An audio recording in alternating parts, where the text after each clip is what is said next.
I would like to call this meeting to order. Thank you for joining our weekly hybrid MLS breakfast meeting. My name is Jenny Ching, and I am your March program chair. My name is Jenny Ching. I am the commercial director, investment advisor, coach, and mentor at KW Commercial. I'm also a member of the education and MLS committees. If you're interested in finding out more about the committees and joining us, please contact the committee chairs. Today is our last March MLS breakfast meeting, and I will have to say goodbye after this. And thank you all for giving me a chance to share about my story and get to know me a little bit better. So after 3 weeks, I think you know me a little bit more, and even if you won't remember me in the future, I think you won't forget about my pinned up dog, right? From last week. At this time, let's welcome Mackenzie back to the stage. He's our moderator for today's panel, and we'll be introducing our panelists. Hello, everybody. Welcome. Got some hot topics today with these three hot people.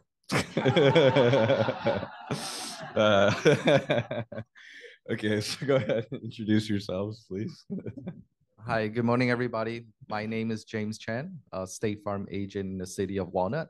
I've been working in insurance for the last 9 years, working in finance for the last 10, 12 years prior.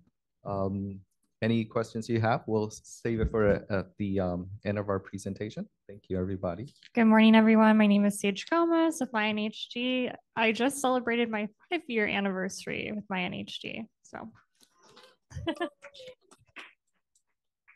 And good morning, everyone. Brandon SAVRANSKY with First American NHD.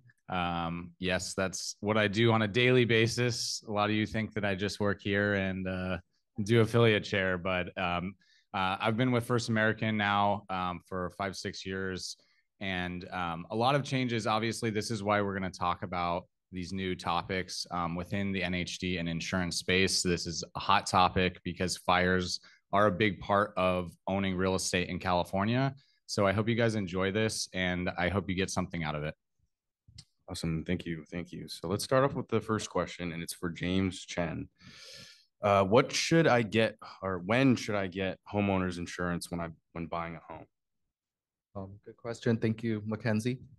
In light of today's market conditions, I would recommend getting insurance quotes at the very start of escrow. So once you've entered escrow, get a couple of quotes. Number one, doesn't cost you any money to get quotes for insurance. Unlike other services, insurance is not one of those that charge you for any upfront cost.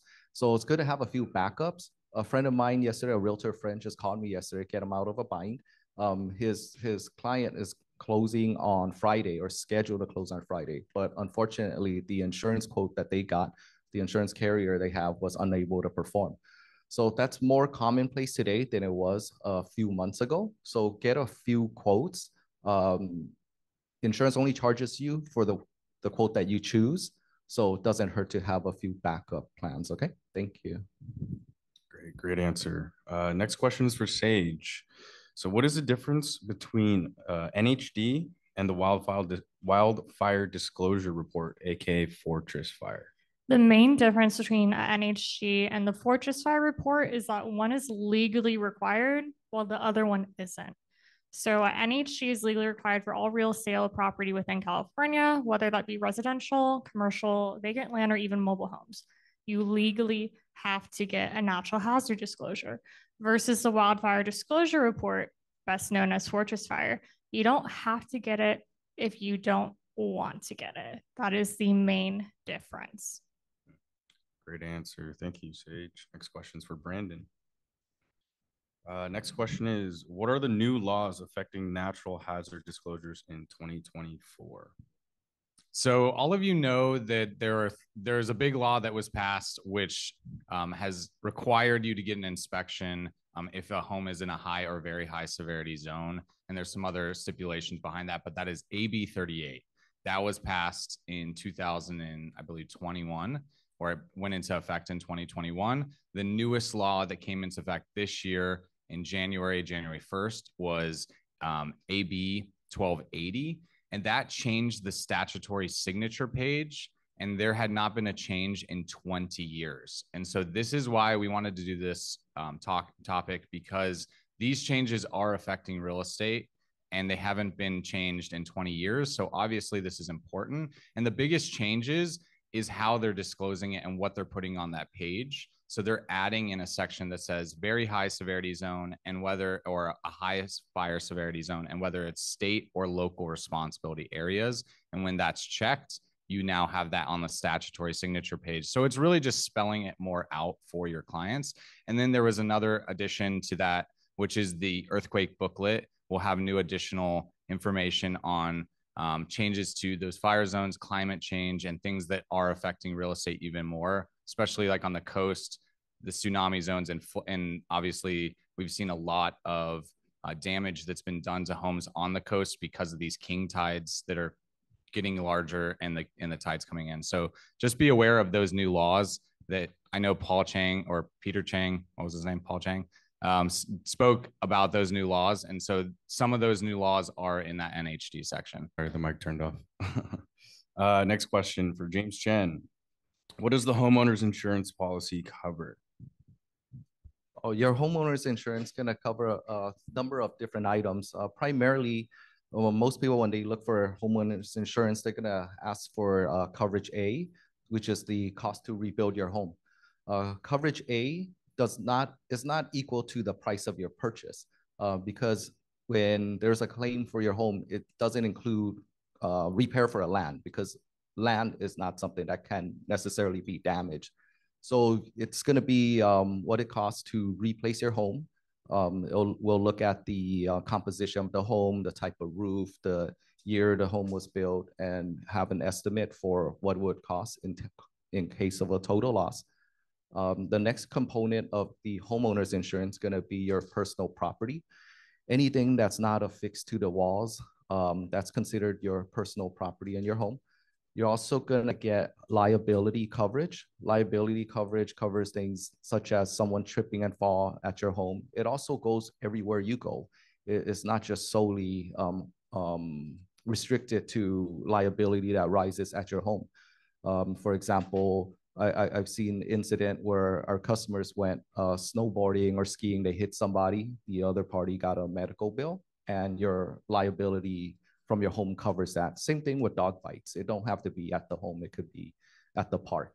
The last component, major component at least, it's loss of use. So if you have a covered claim and the adjusters are working on the claim and you're displaced from your home, you also have the right to, you'll have money for living expenditures. Since your home is not used, you should not be out of pocket for the inconvenience of living somewhere else.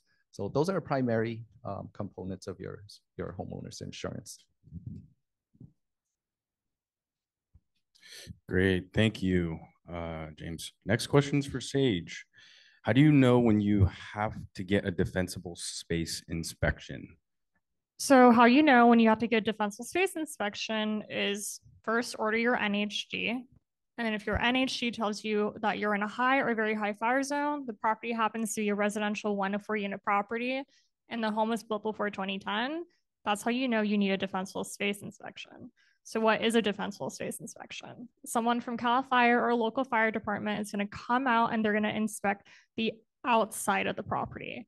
And they're going to make sure that it's up to date with weed abatement, sort of making sure there's no dead brush, that sort of thing. In the event that a fire does occur, but the home is less likely to be set aflame in the event of a wildfire. So again, when you need a defensible space inspection is located in a high or very high fire zone, residential 1 to 4 unit property, and the home is built before 2010. So you can get a defensible space inspection from any of your NHG providers. We'll give you a link. And in the event that you request a defensible space inspection and CAL FIRE gets back to you and they tell you, actually, we don't need an inspection for this one. This property does not apply. This does happen. Make sure you document this. Have everything written down and in your contract.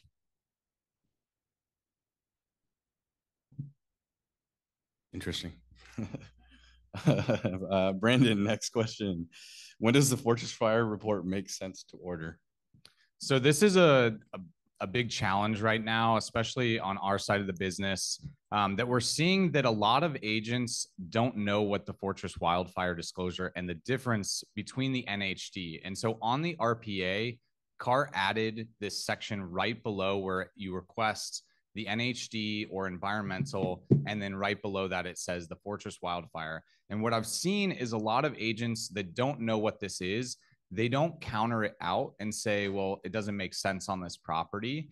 And so when it does make sense is if you cannot obtain insurance, and right, and this is a big reason why we have James up here and we have someone from the insurance side, because there are a lot of times where you cannot obtain the insurance.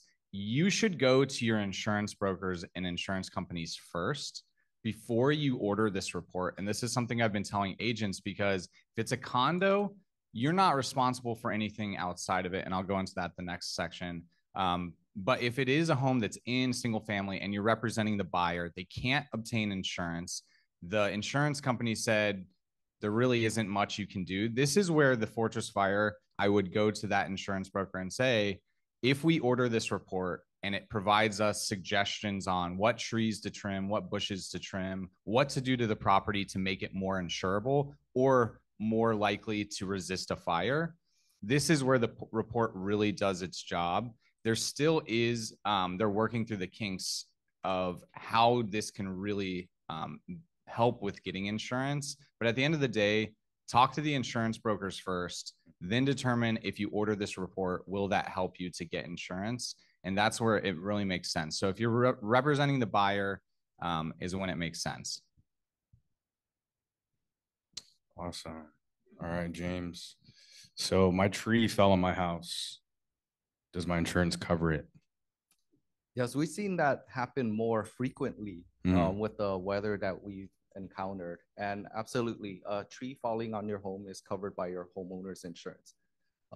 Always when there is a potential claim at your home, always check with your agent, because some things that may appear to be covered may not be covered. For example, in your home, if there is water damage, if there's a sudden burst, that is covered. But if it's slow leakage of water, that's not covered. The reason sudden burst, it's accidental. Slow leakage may be negligence due to obsolescence. It may be due to wear and tear. Wear and tear, keep in mind, is not covered under your homeowner's insurance. But there's a kind of like a distinction. If you're never sure, just make sure you call your agent, because when you file a claim, whether the payout is $100,000 or $0, for example, if the claim is denied because it's not a covered claim, you'll still have the same impact. It'll still affect your claim record. So be careful before you file a claim. Seek the advice of your agent, and then they can walk you through the claim process. Thank you. Thank you. I know the weather's been really bad lately, so trees could be falling. Rain's coming this weekend, so be careful. Next question for Sage. Why is your NHD report, why is your NHD important to read? Well, it's a loaded question. So how many of you actually have read your NHD? Raise your hand. I always like to ask that question because a good majority don't actually read their NHD. But your natural hazard disclosure is important to read because it may limit your ability to obtain insurance. That's why James is the first person you need to talk to, especially right now. It may limit your ability to receive assistance after a natural disaster. And that's an act of God. We don't know when it's going to happen. And it may limit your ability to develop on the land. Those are three huge things. Why wouldn't you read your natural hazard disclosure? Also, if you're going to purchase property, why wouldn't you want to know the risks that are included with buying a property? Say you don't read your NHG and you find out that there was a critical habitat on the property and you got rid of it. An environmentalist came out of nowhere and they said, why'd you get rid of that? And you're in a lawsuit. You never know what's going to happen. That's right. Read your NHG and utilize your NHG provider as a tool. We're always happy to help you. Regardless what NHG company you use, we're here for a reason. So your NHG is extremely important. All right, Brandon. So when does it not make sense to order the Fortress Fire report? So like I said, when it doesn't make sense is really if you're representing the seller, and like Sage said, there is a difference between the NHD, the FHDS form AB 38 and this Fortress Fire. So in the example I gave, a condo, why wouldn't it make sense to order this report? Well, you can't do anything to the trees outright. It's all walls in. And so if it's providing you suggestions and dollar amounts for what to do on trees and bushes to make the property more fire resistant, you wouldn't order this on a condo. And I've had many questions on this. And I will say for your escrow officers out there, they have to order it if it's checked off in the RPA. And so it wouldn't make sense because even if you order this report, you can't do anything. The HOA is responsible for those responsibilities on a condo. If it is a single family home, but it's not in a high fire zone, again, this is not going to make sense because most cases they're getting insurance. They're not really going to need fire insurance because it's not in a high or very high fire zone. But these maps are expanding. So I will say that April 1st, we are getting new maps from CAL FIRE and expanding these zones. And so this may change for some properties, but in the biggest case, you really want to make sure if you're representing the seller, I would really consider not ordering this or asking the buyer to order this on their own because like Sage said, it's not required. So instead of doing this and ordering this and getting possibly $10,000 to $20,000 worth of suggested work that needs to be done on a property, this is where you want to counter it out, right? Because this is something that if you don't have to order it, and it could cause a wrinkle in closing, right? Because if you order this, the suggestion says $20,000 worth of work. The buyer now says, I want you to take $20,000 off the list price. Your clients are going to be upset about it, and it wasn't required. And the buyer can always order this on their own with a credit card and get this information because really and truly, they care about getting insurance. The seller doesn't care only to close, but really the buyer is the one that matters when it comes to obtaining the insurance. So just be aware of that and know when it's appropriate to order it or when it's appropriate to consider giving that to the buyer to be responsible. Awesome. Thank you. So James, since it's going to be raining this weekend, there's possible chances of flood and maybe an earthquake. Who knows? I don't know. I don't predict the future. I know. I'm sorry. We'll knock on wood. Am I covered under my homeowner's insurance? A homeowner's insurance does not cover earthquake and it does not cover flood. Those are two separate policies that are companion policies. I do recommend them. If you're in a flood zone, and Sage and Brandon can help you determine if you're in flood zone. If you're new customers, the NHD report will help identify. I think it's important to have, especially if you are in a flood zone, you're mandated to have it. But in light of the heavy weather that we've had, I do consider getting flood insurance as well. What is flood? Flood is any water that seeps into your house from the ground up. Is mud included into that? Correct. Mud is included as well. So if it comes from the ground up and into the home, that's flood. And your homeowner's insurance is not going to cover that, despite how devastating that may be to repair.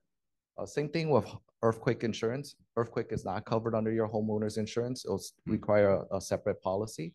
Is earthquake important? I think so in California. There's hundreds of active fault lines in the state of California, and any one of those tremors can be pretty devastating. So earthquake and flood, do consider them. Depending on where you are, it may be more critical than not. Nice. Thank you. Appreciate that. Thank you. I mean, we do live right on a fault, so right here in the backyard.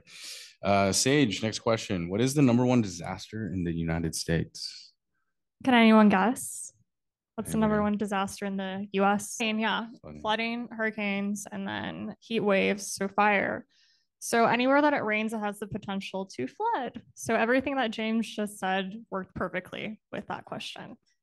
So get flood insurance. Again, read your NHG. Will tell you what kind of flood zone it is. It could be in a FEMA flood zone. It could be a dam inundation zone. There's different kinds of flood zones to look out for. And flood insurance is costly. So again, the #1 natural disaster in the US is flooding. Be aware of it.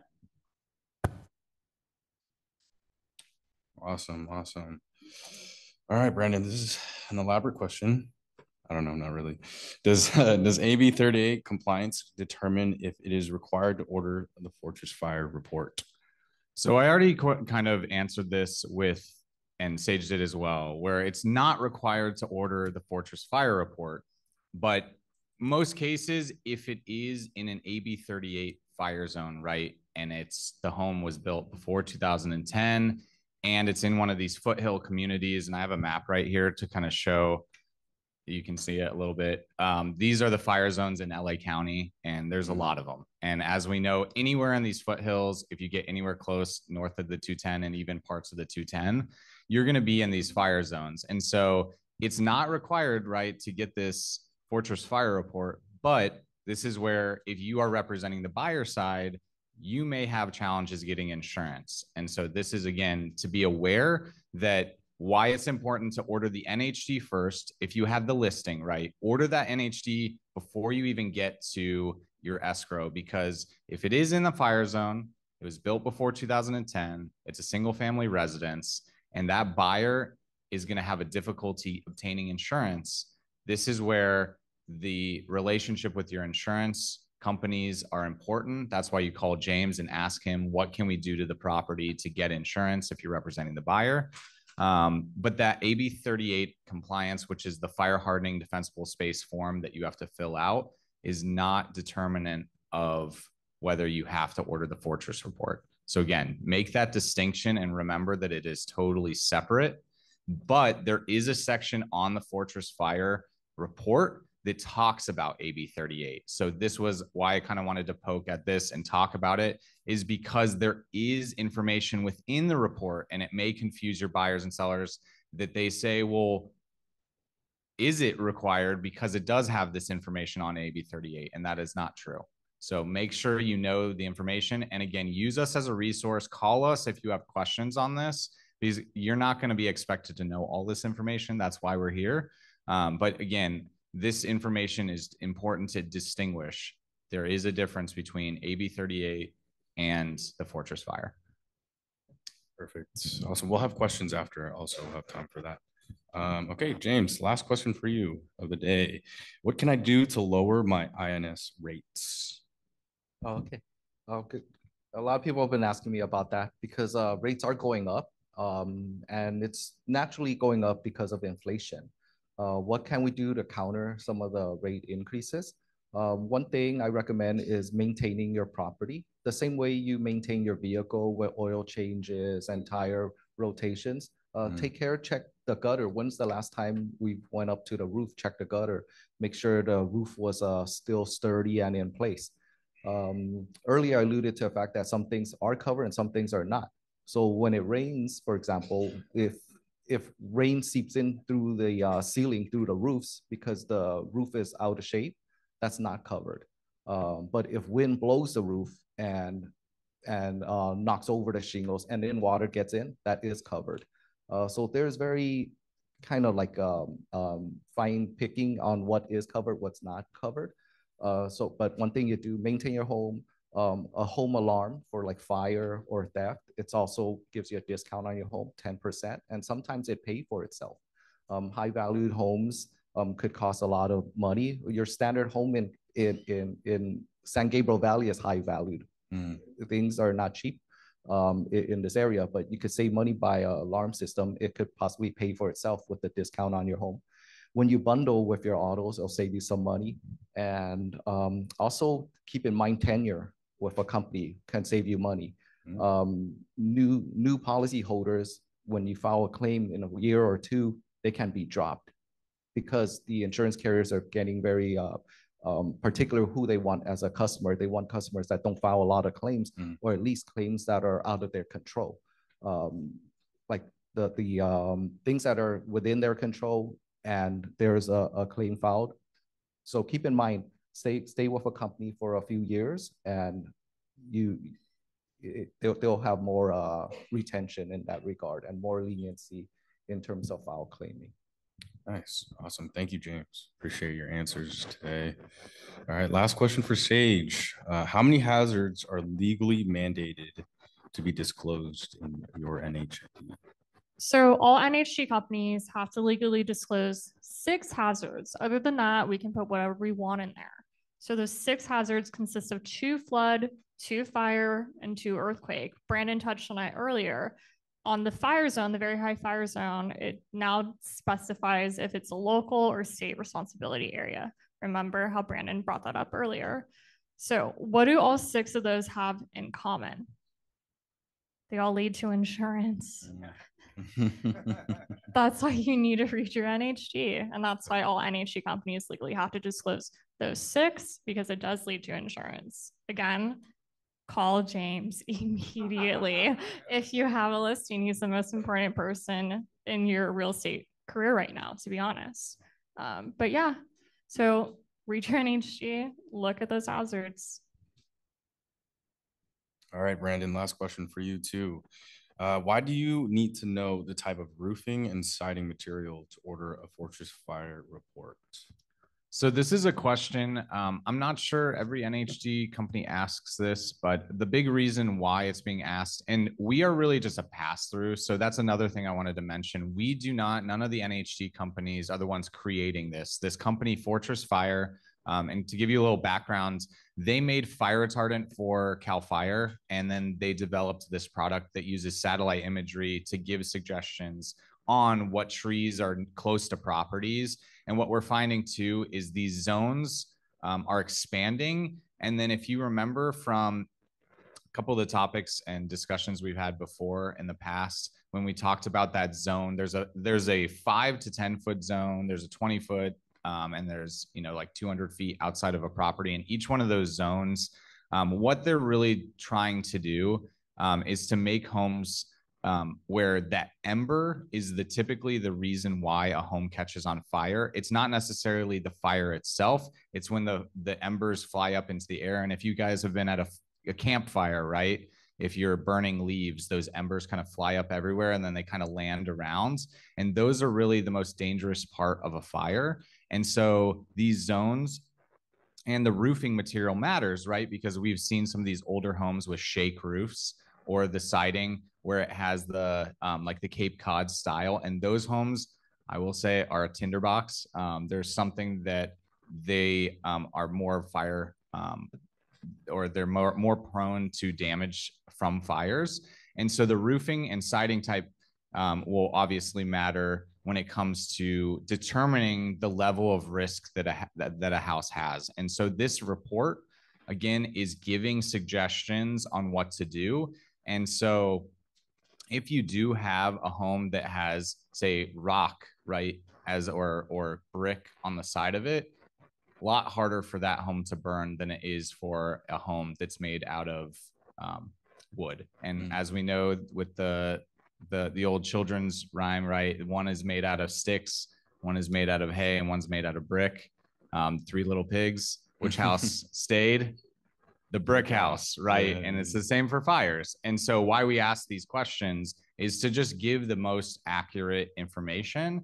And the other thing too, I was going to mention, the price for all the companies is all set the same. It's $140 additional. And so this is why we're really making sure you and your clients understand this is additional to the NHD cost. So if you don't have to order it, we want you to look good, because we want your clients to not have to pay money if it's not required.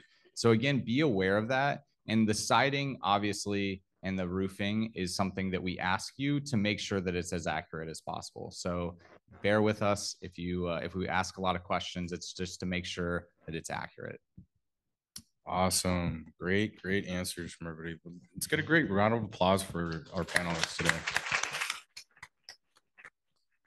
Thank you. Right, actually, I think we have time for about 4 questions. If anybody has a question, would you like to come on up to the podium? Everyone's going to ask insurance questions.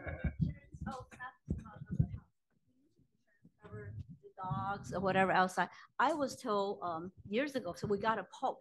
It says once you're out of the house, nothing covers. So like my kids in school, if they hit someone, got hurt, not our house insurance will not cover, so we had to get the pulp. Is that correct or not correct? Did you mention you got a plop? Pulp. Umbrella. Umbrella plop. Yeah, Correct. yeah. Correct. So that's what I I understood. I got that for like 20 years already, because when my kids were young, the insurance says your home insurance doesn't cover anything outside the house. But you mentioned the dog thing, all that's covered. Yeah, maybe a different carrier thing. With the carrier that I represent, we cover dog bites. We cover, it doesn't matter what kind of breed the dog is. It is covered under our homeowners policy, but different carriers may have different guidelines. But just for particular example, if my children's in school, here's someone that got hurt, does yours cover? If your children in school and they're not in a vehicle and they hurt somebody and the liability, the homeowners insurance will cover that. Yeah. But also it's a great idea to get the PLUP, the umbrella policy. The umbrella policy adds additional coverage that extends beyond the liability that your standard homeowners insurance costs. And the umbrella, keep in mind what an umbrella may look like. It will cover everybody under your household. Just like an umbrella keep you dry in case of bad weather, the umbrella will cover everybody in your household against liability. The umbrellas could be $1 million, $2 million, $3 million, up to 10, 15. There's really no limit on the umbrella limits. Thank you. I have a couple of quick questions. First one is just for curiosity. What's the percentage of property these days have earthquake insurance and as well as a flood insurance? And the second question is for James. How do you change oil on your house? Thank you. So the first question that was addressed, percentage. Okay, it's in California, in our book of business, I would say about 5 to 8%. Not that many. 5 to 8% have fire and flood insurance. So in total, about 10 to 12% of our customer base will have either or. Yeah, so the flood really depends on like the zone. It just became more, we just got to more quotes lately because of the extensive rain that we've gotten.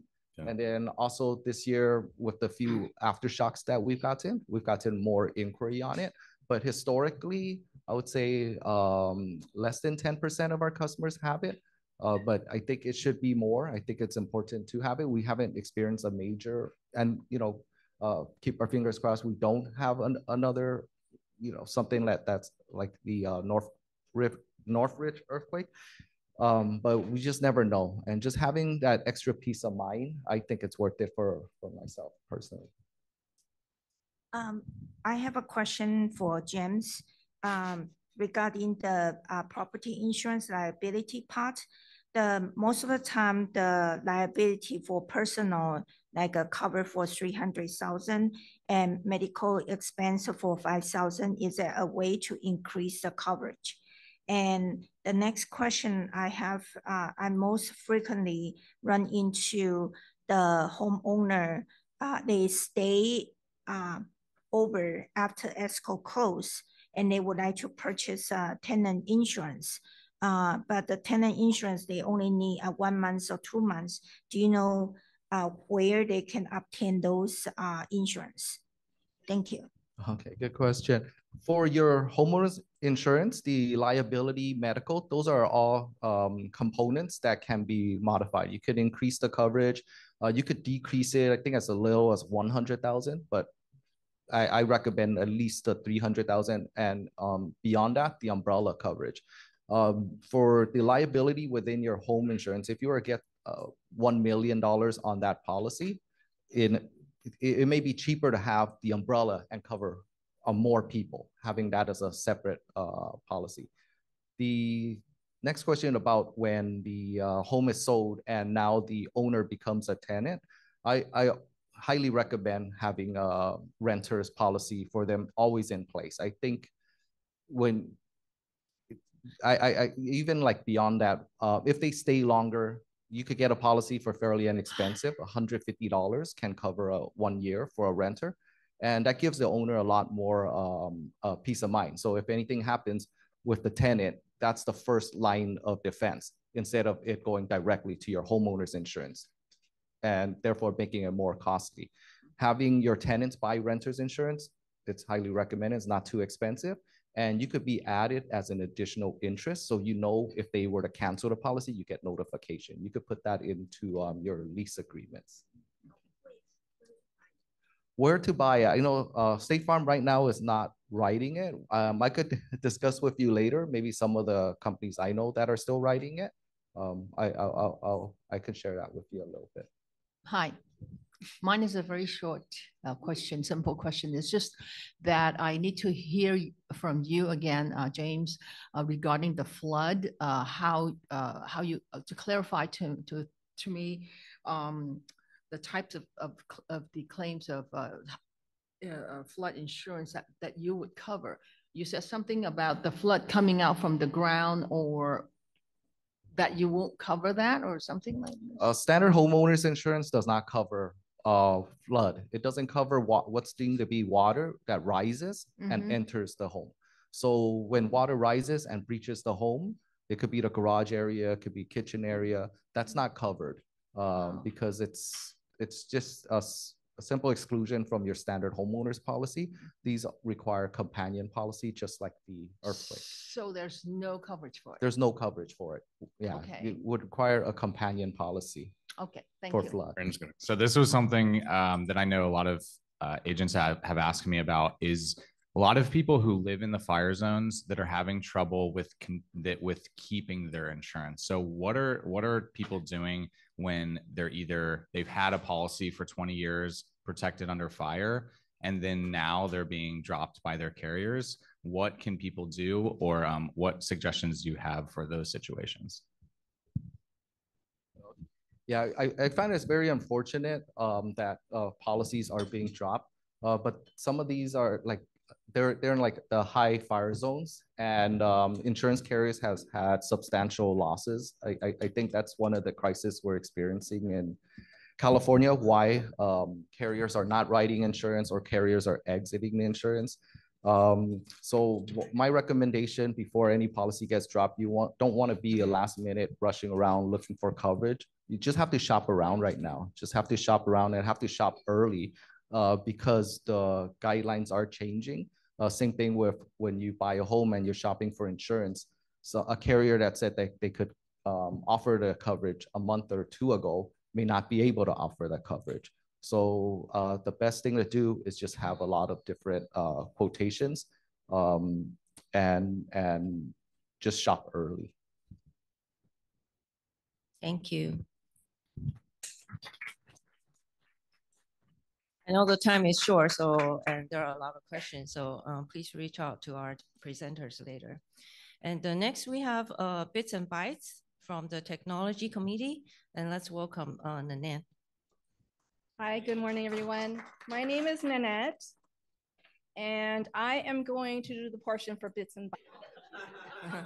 Well, that doesn't look good. That's not my doing. That's not what it's. This is not Bits and Bytes here. How do we? Oh, turn on the light, maybe. Okay, that's much better. So how many of you would like to be more multilingual and know more languages? Yes, everyone? Great, because I am here to teach you that, and you can be more multilingual in just a few minutes. And it's called Google Translate. So sometimes I've come across signs maybe on a door sign on a storefront, and it's in a different language and I don't understand what it means. Or sometimes I want to tell a client about some verbiage on a contract, and I want to know how I can translate this contract to them. And that is through Google Translate. So let me show you how Google Translate works for those that are not keen on that. Oh, yeah.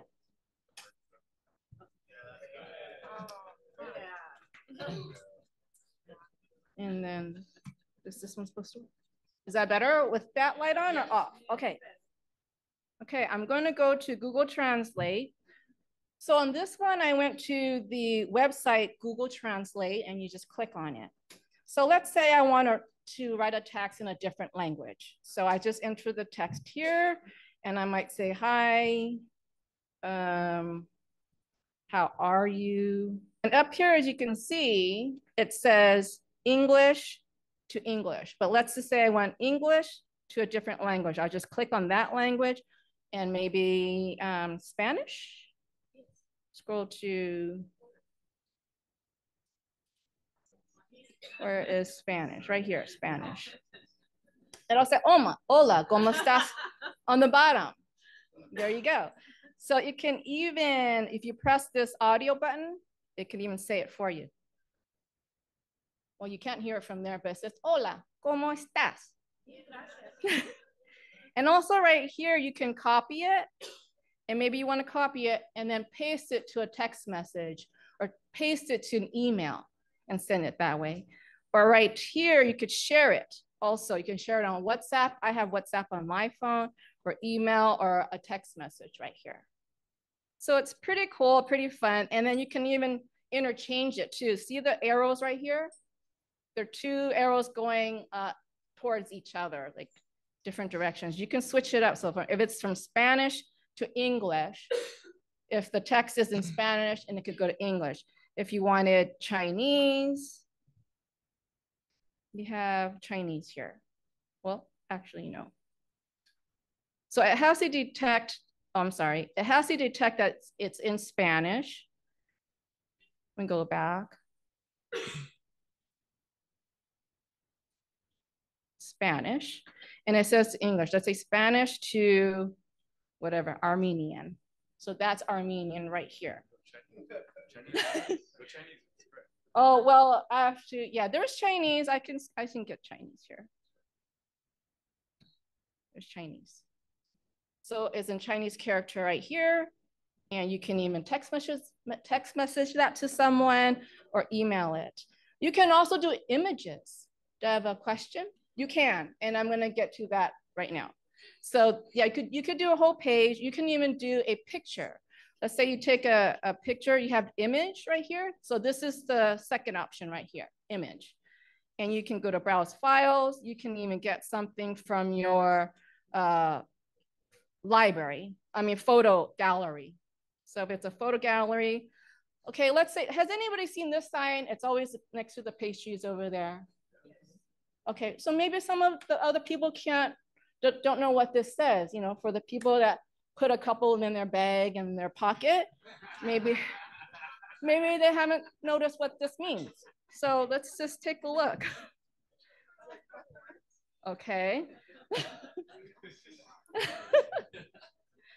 So it's translating, it's detecting the language, but yes. So in the specific to the Chinese, does it separate Cantonese, Mandarin, or is it just Chinese? Chinese, Cantonese, and Chinese Mandarin characters are the same, but characters are the same. However, speaking it, they will sound different. So this is taking a while, but it should say right there. Do you see how it's in Spanish? Right there. You could write it in Chinese too, just by switching that to Chinese. Oops. Well, it says Croatian. Anyways, you get the gist. And then you can also do websites right here. Right here, you can go to your website and copy and paste a link and bring it over here and paste the website over here, and it'll translate your website for you. Okay, and let's see, there's another one I like to do this image. Let's say there's a different language, you don't know what it is, what it says. So I can close this, go to another image, and go to my photo library. And here's this one. Hold on, it is detect language. I don't know what the language is. I don't know what it's written in, but this, I want to read it in English. Let's see what this sign says. It says free pizza with a house purchase. So I see sometimes maybe one of us cannot sell a home. Well, we know why. We have to offer pizza. So anyway, so that's the gist of that. And you can also go to your files. Let's say if you have a file, a document, you want to show you can show a client that would switch it to maybe Chinese. I know I'm going to get kicked off here pretty soon. Okay, so this is the last one. Now it's in Chinese. There you go. Okay. And that's it. And also, this is the website version, but if you downloaded the app, you can do a conversation. So you can hold a phone next to the person. You press, you click the little audio button and you speak into it and it translates to their language. And then they can press the other side of the button and they speak in their language and it translates to your language. And also the new feature, just one more thing, new feature on text messaging is you can click on something like this and it has translate right here. You can translate in any language you'd like. That's a new feature on the 16.0 iOS version. So I'm getting kicked off here. Thank you so much. Thank you, Lynette. Very useful tool. Yeah. And thank you everyone for joining our meeting today. And this concludes my duty as a program chair for March. So thank you very much and have a wonderful day. Meeting is now adjourned.